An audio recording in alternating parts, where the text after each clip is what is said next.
ఈ జయము నిశ్చయమురా sub title కూడా సమైక్యంగా నవ్వుకుందాం అంటే ఫ్యామిలీతో కలిసి చూడొచ్చు అన్నట్టుగా ఇండైరెక్ట్గా మీరు ఇచ్చినట్టే ఉంది ఇండికేషన్. అవును, సమైక్యంగా అంటే అన్ని కేటగిరీస్, ఇంట్లో ఉండే ఫ్యామిలీలు అన్ని కేటగిరీస్ అను.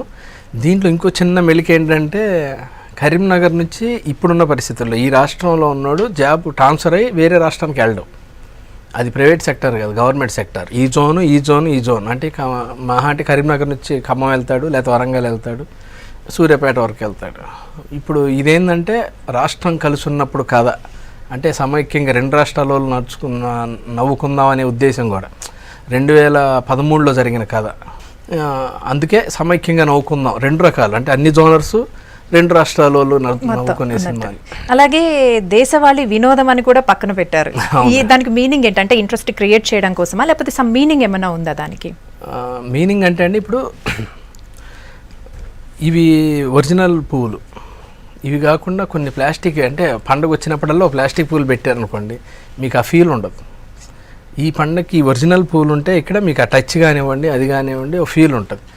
అలాగే దేశవాళీ వినోదం అంటే మన క్యారెక్టర్లు, మన చుట్టూ ఉండే క్యారెక్టర్లు, మనం అనుభవించిన క్యారెక్టర్లు. ఎప్పుడన్నా మీరు గవర్నమెంట్ ఆఫీస్కి వెళ్ళినప్పుడు మీకు తగిలిన క్యారెక్టర్లు కావచ్చు, మీరు ఏదన్నా ఒక ఆర్టీఓ ఆఫీస్కి వెళ్తే ఒక బ్రోకర్ తగులుతాడు, ఒక మున్సిపల్ ఆఫీస్కి వెళ్తే ఒక తత్కాల్ లాంటి తగులుతాడు.